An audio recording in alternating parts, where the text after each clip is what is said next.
Hello everyone, welcome to Medic Mates. आज हम बात करेंगे इस्कीमिक स्ट्रोक के हवाले से। तो सबसे पहले स्ट्रोक हमने डिफ़ाइन किया था इससे पहले वीडियोस में कि स्ट्रोक हमारे पास क्या है। जब भी हमारे पास ब्रेन का कोई भी आर्टरी या वेसल जो है वो रप्चर हो जाए या उसकी ब्लॉकेज हो जाए और ब्रेन की ब्लड सप्लाई डिक्रीज़ हो जाए, उसको कहते हैं स्ट्रोक। तो हमारे पास थे 3 तरह के स्ट्रोक। एक है हमारे पास ट्रांजिएंट इस्कीमिक स्ट्रोक या ट्रांजिएंट इस्कीमिक अटैक, जिसमें हमारे पास क्या था कि लेस देन 24 आवर्स के लिए हमारे पास जो ब्लड वेसल है वो डिसरप्ट हो जाए, उसको कहते हैं ट्रांजिएंट इस्कीमिक अटैक। दूसरा है हमारे पास हेमोरेजिक स्ट्रोक। हेमोरेजिक स्ट्रोक में हमारे पास ब्रेन की कोई आर्टरी जो है वो बर्स्ट हो जाए और वो इरप्ट हो जाए और वहाँ से ब्लड निकलता है, तो वो होता है हेमोरेजिक स्ट्रोक। और उसको हमने डिटेल से डिस्कस किया था। उसके 4 टाइप्स है: एपिड्यूरल हीमाटोमा, सबड्यूरल हीमाटोमा, फिर उसके बाद सबएरकनॉइड और उसके लास्ट में हमारे पास इंट्रासेरेब्रल होता है। और आज जो हम डिस्कस करें वो है हमारे पास इस्कीमिक स्ट्रोक। इसमें हमारे पास क्या होता है कि कोई भी ब्रेन का जो वेसल है वो हमारे पास ओक्लूड हो गया है, ब्लॉक हो गया है, उसकी वजह से हमारे पास जो स्ट्रोक आता है वो है हमारे पास इस्कीमिक स्ट्रोक। इसमें हमारे पास ब्लड सप्लाई डिक्रीज हो जाता है लेकिन कोई रप्चर नहीं होता। तो और इसमें हमारे पास क्या होगा कि सीटी स्कैन या एमआरआई में हमारे पास एविडेंस हो कि कहीं पर ब्रेन में स्ट्रोक हुआ है, कोई वेसल जो है वो ओक्लूड हो गया है। और इसकी जो करेक्टरिस्टिक है, इसको आप ट्रांजिएंट इस्कीमिक अटैक से कैसे डिफरेंशिएट करेंगे। उसकी करेक्टरिस्टिक ये आपके पास 24 आवर्स से ज़्यादा टाइम के लिए रहता है, लेकिन जो हमारे पास ट्रांजिएंट इस्कीमिक है वो हमारे पास लेस देन 24 आवर्स के लिए होता है। फिर हमारे पास डिफरेंट काजेज़ इस्कीमिक स्ट्रोक के। सबसे मेन जो पहला है वो हमारे पास है थ्रोम्बोसिस। अब थ्रोम्बोसिस में हमारे पास डिफरेंट टाइप्स के काजेज़ हो सकते हैं। उसमें हमारे पास कोई भी लार्ज वेसल की जो बड़ा वेसल है, for example anterior cerebral artery या मिडिल सेरेब्रल आर्टरी, उसमें कहीं पे एथेरोस्क्लेरोसिस हुआ है, उसकी वजह से डिस्टर्ब हो, या हमारे पास स्मॉल वेसल्स की एथेरोस्क्लेरोसिस होता है, या हमारे पास वेस्कुलाइटिस या कोई भी blood disorder, for example hypercoagulable states जो हों, या हमारे पास होता है आर्टीरियल डिसेक्शन, जिसमें हमारे पास आर्टरी जो है वो डायसेक्ट हो जाता है उसके लेयर और वहाँ पर हमारे पास ब्लॉकेज हो जाता है। फिर उसके बाद है नेक्स्ट जो काज है हमारे पास एम्बोलिज्म। एम्बोलिज्म में हमारे पास क्या होता है कि बॉडी के कहीं और रीजन में हमारे पास क्या होता है, क्लॉट हुआ होता है, लेकिन वहाँ से वो क्लॉट जो है वो, फॉर एग्जांपल यहाँ पर क्लॉट हुआ है तो यहाँ से थोड़ा सा एरिया जो क्लॉट है वो निकल के अलग हो जाता है और वो यहाँ से ऊपर चला आता है ब्रेन में, तो वो हमारे पास होता है एम्बोलिज्म। इसके हमारे पास डिफरेंट सोर्सेज होते हैं। कार्डियक सोर्स में हमारे पास क्या एट्रियल फिब्रिलेशन है, मायोकार्डियल इन्फारेक्शन है, कार्डियोमायोपैथीज है, माइट्रल स्टेनोसिस है, या हमारे पास मिट्रल वेव प्रोलैप्स है और इन्फेक्टिव एंडोकार्डाइटिस। ये हमारे पास कार्डियक सोर्सेज है जिससे हमारे पास एम्बोलाई निकल के ब्रेन में जाके ऑक्लूड हो सकती है कोई भी वेसल में।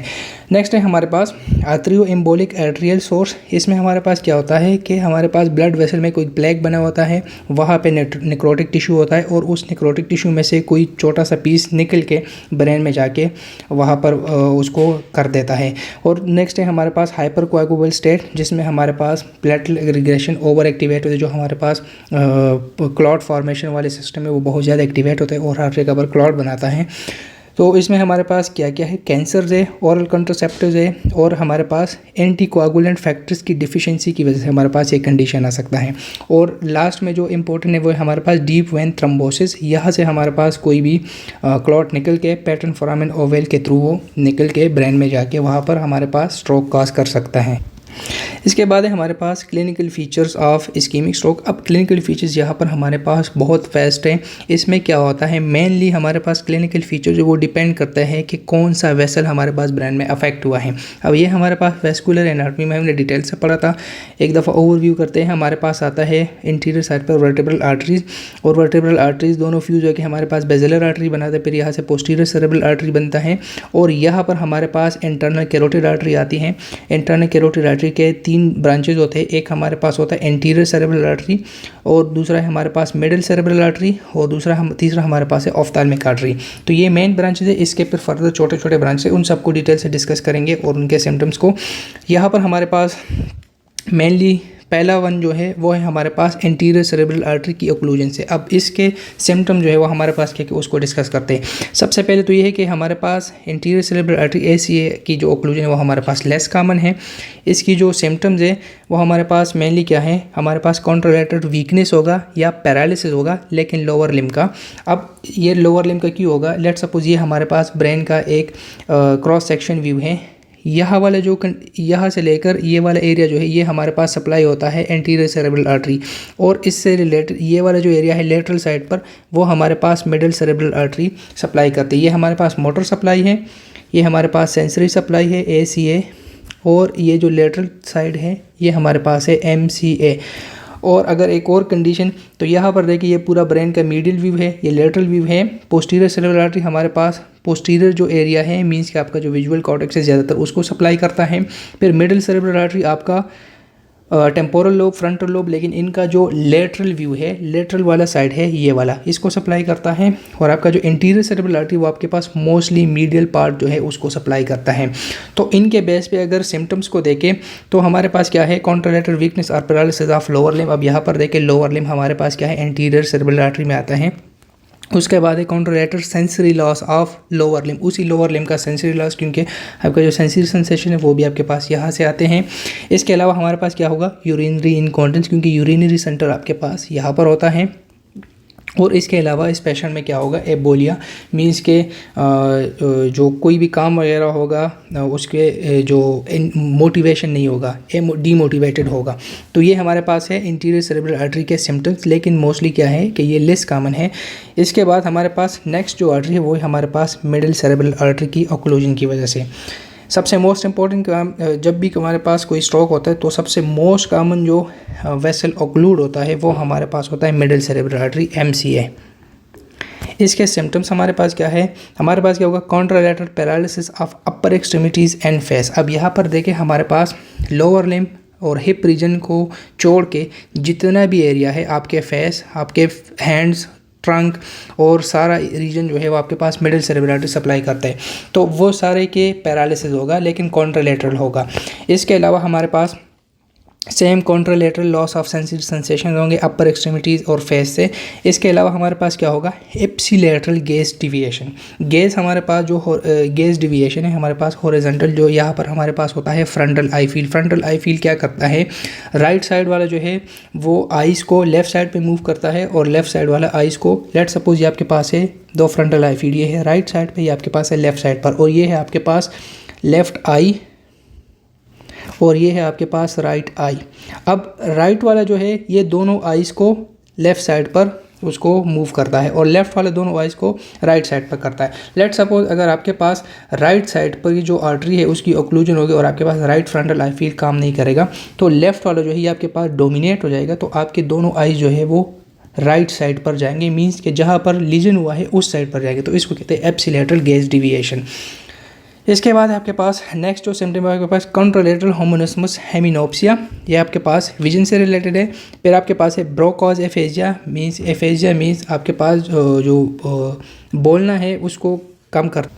सो एफेजिया में हमारे पास क्या होता है, कम्युनिकेशन डिस्ट्रप्शन हो जाते हैं। ब्रोकाज एफेजिया मीन्स कि आपके पास आपके जो स्पीकिंग के मसल्स हैं तो वो आपके पास इफेक्ट होते हैं, तो इसकी वजह से बंदा जो कुछ बोलना चाहे वो समझता है कि मैं ये चीज़ बोलना चाह रहा हूँ, लेकिन वो सही से नहीं बोल पाता क्योंकि उसके जो मसल्स है वो डिस्टर्ब हुए।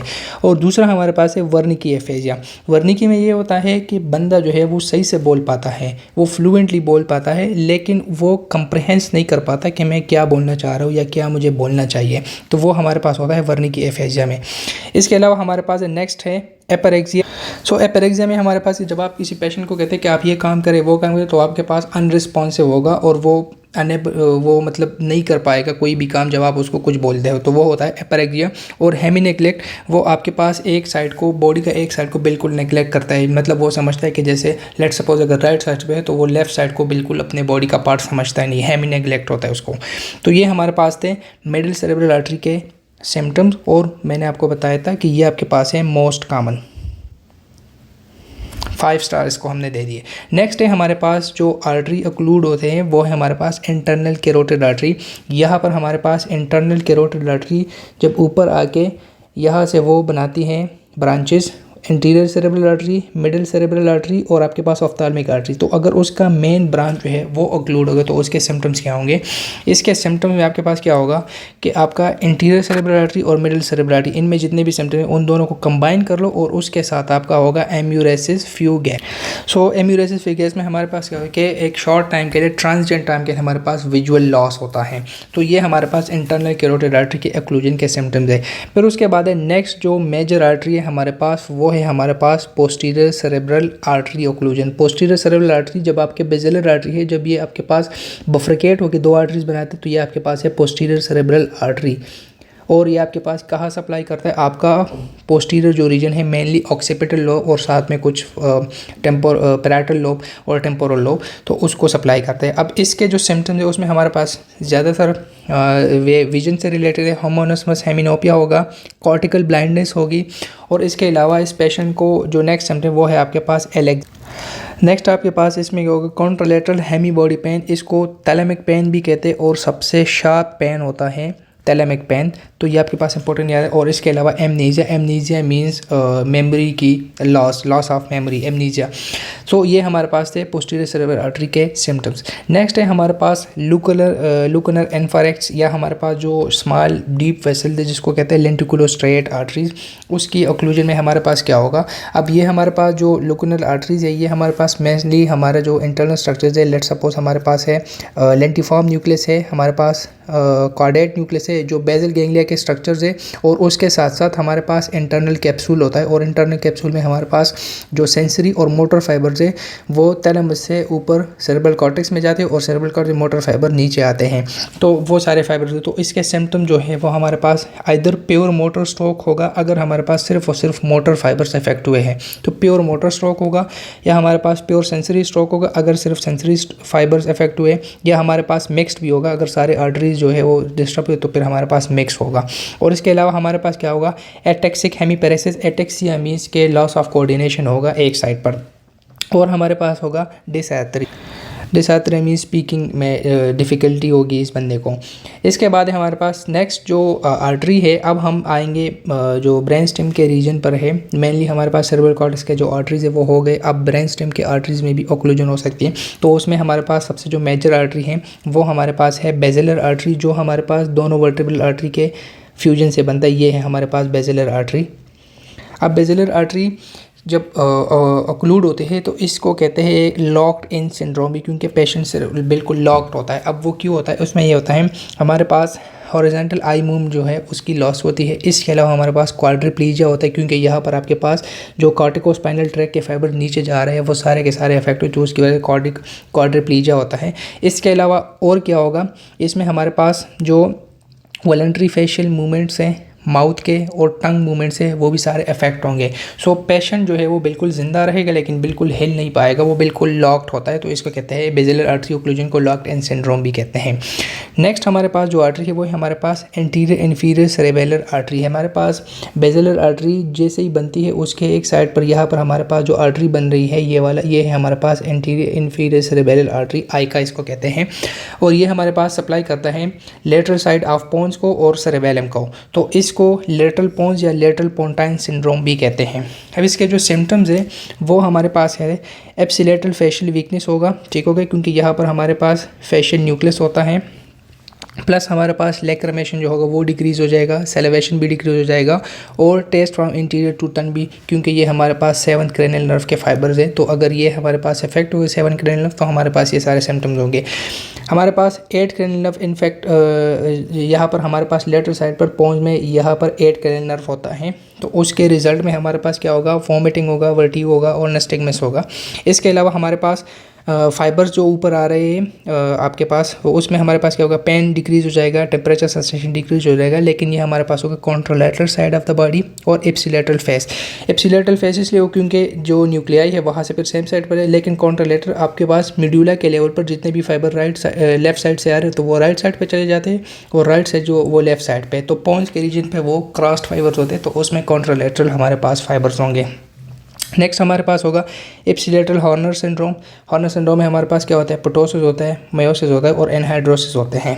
इसके अलावा हमारे पास नेक्स्ट जो सिम्टम वो हमारे पास एप्सिलेटरल एटेक्सिया और डिस्मिथ्रिया और एप्सिलेटरल सेंसोन्यूरल डेफनेस। मीन्स के हमारे पास एक होता है सेंसोन्यूरल डेफनेस, मीन्स के हमारे पास नर्वस सिस्टम जो न्यूरॉन से रिलेटेड मसला है हेयरिंग का, उसमें प्रॉब्लम है। बोनी जो सिस्टम है वो बिल्कुल ठीक है, लेकिन हमारे पास न्यूरोनल सिस्टम में मसला है जिसकी वजह से हमारे पास डेफनेस आ गया है। नेक्स्ट आर्टरी की ऑक्लूजन हमारे पास है एंटीरियर स्पाइनल आर्टरी। जब दोनों वर्टेब्रल आर्टरी से यहाँ पर आर्टरीज निकलती है और वो फ्यूज होकर एक आर्टरी में, इसको कहते हैं anterior spinal artery. Anterior spinal artery हमारे पास मीडियल मेड्यूला को भी सप्लाई कर रहा है। अगर यहाँ पर देखिए आपके पास है मीडियल मेड्यूला, तो ये इसको मीडियल मेड्यूलरी सिंड्रोम भी कहते हैं। इसमें हमारे पास कॉन्ट्रालैटरल पैरालिसिस होगा अपर एंड लोअर लिम्ब का। इसके अलावा हमारे पास जो कॉन्ट्रालैटरल प्रोप्रियोसेप्शन है, फाइन टच है, वाइब्रेशन, प्रेशर, 2 पॉइंट डिस्क्रिमिनेशन, और ये सारे फाइबर्स हमारे पास आते हैं डॉर्सल कॉलम मीडियल लेमिनिस्कल ट्रैक से। तो इसके जो फाइबर्स होंगे वो भी सारे इफेक्ट होंगे। और इसके अलावा हमारे पास एप्सिलेटरल हाइपोग्लॉसल जो नर्व है, 12 कैरोटिड नर्व यहाँ पर मिडिल साइड पर होता है, तो उसकी डिसफंक्शन भी होगी।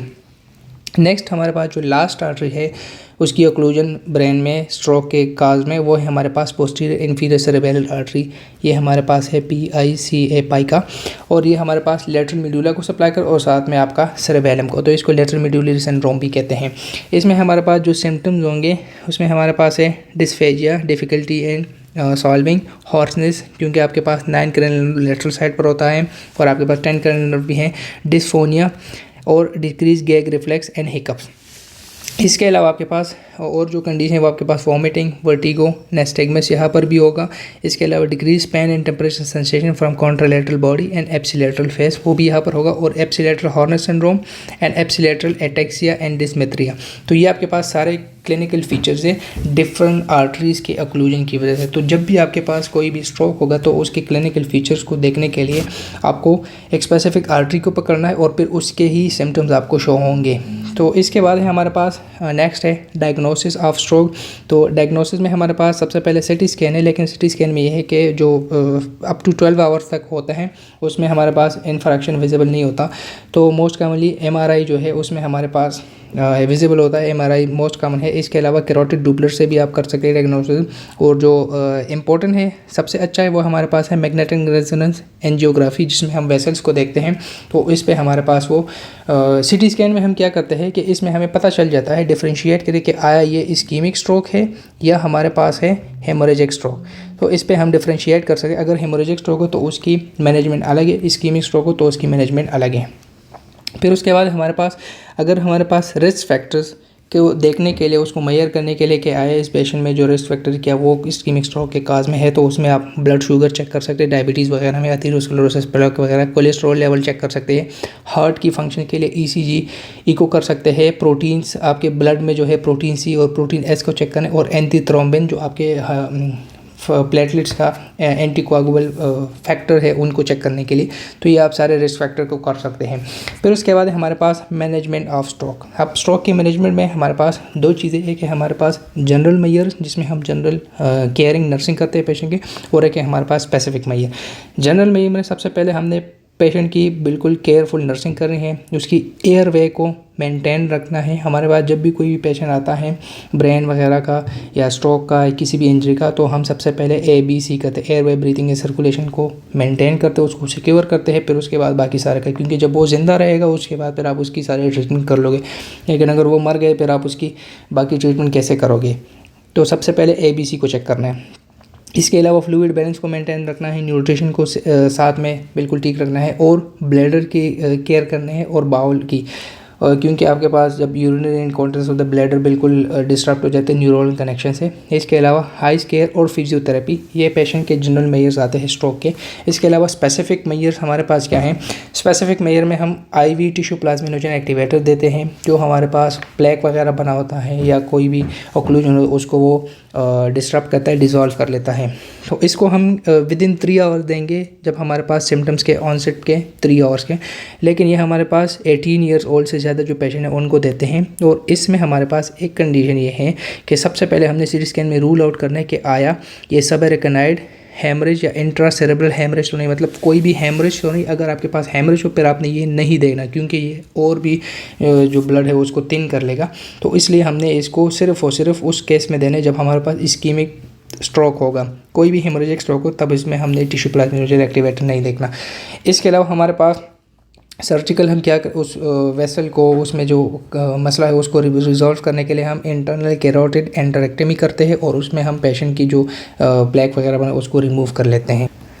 ये तो थे हमारे पास स्पेसिफिक ट्रीटमेंट जो स्ट्रोक का है। इसके अलावा हम जो रिस्क फैक्टर्स है पेशेंट के उसको कंट्रोल करने के लिए फर्दर स्ट्रोक ना हो उस पेशेंट को, तो उसमें हम क्या दे सकते हैं। अगर हाइपरटेंसिव पेशेंट तो एंटी हाइपरटेंसिव ड्रग्स देंगे उसको। अगर डायबिटीज़ है तो डायबिटीज़ में इंसुलिन या और एंटी डायबिटिक मेडिकेशन देंगे ताकि उसका ग्लूकोज लेवल कम हो जाए, क्योंकि ग्लूकोज क्या करता है वो जब एक दूसरे के साथ फ्यूज हो जाता है तो वो वहाँ पर प्लेक वगैरह बनाते हैं। हाइपर डिपिलिपिडीमिया स्टेट होगा तो स्टेटिन देंगे, और अगर ओबीज पेशेंट है तो उसमें एक्सरसाइज करेंगे ताकि उनका थोड़ा सा वेट लॉस हो जाए। और अगर स्मोकिंग वाले पेशेंट तो उसको स्मोकिंग बिल्कुल ख़त्म करनी चाहिए। स्मोकिंग वैसे भी अच्छी चीज़ नहीं करनी चाहिए।